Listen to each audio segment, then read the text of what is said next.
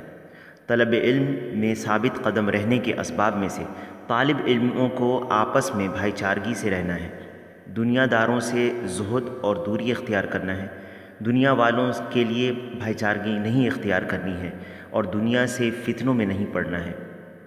اس کے ساتھ اہل بدعت اور گمراہوں سے بھائی چارگی چھوڑنا ہے جو سنت اور اہل سنت سے متنفر کرتے ہیں، جو انہیں برے القاب سے عیب لگاتے ہیں۔ ہم اللہ تعالیٰ سے عافیت کا سوال کرتے ہیں۔ ایسے لوگ ابلیس کے مددگار ہیں جو علم سے متنفر کرتے ہیں اور جو علم والوں سے متنفر کرتے ہیں وہ ابلیس کے مددگار ہیں، وہ چاہیں یا نہ چاہیں، کیونکہ ابلیس علم سے متنفر کرتا ہے اور اس کے لشکر میں بنی آدم میں سے جاہل اور بیوقوف لوگ ہوتے ہیں جو اپنی زبانوں سے متنفر کرتے ہیں، یعنی علم اور اہل علم سے نفرت دلاتے ہیں۔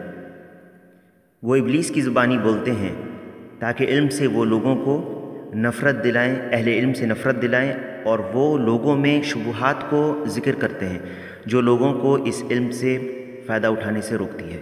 یہ ابلیس کے مددگار ہیں۔ پھر شیخ ایسے لوگوں پر بد دعا کرتے ہیں اور کہتے ہیں اللہم علیک بہم فإنہم لا یعجزونک، اے اللہ تو ان سے نپٹ لے کیونکہ وہ تجھے عاجز نہیں کر سکتے۔ شیاطین الانس والجن یوحی بعضهم الی بعض زخرف القول غرورا، یعنی یہ شیاطین ہیں آدمی میں سے اور کچھ جن میں سے، جن میں سے بعضوں کو چکنی چپڑی باتوں کا وسوسہ دلاتے رہتے ہیں تاکہ وہ انہیں دھوکے میں ڈال دیں۔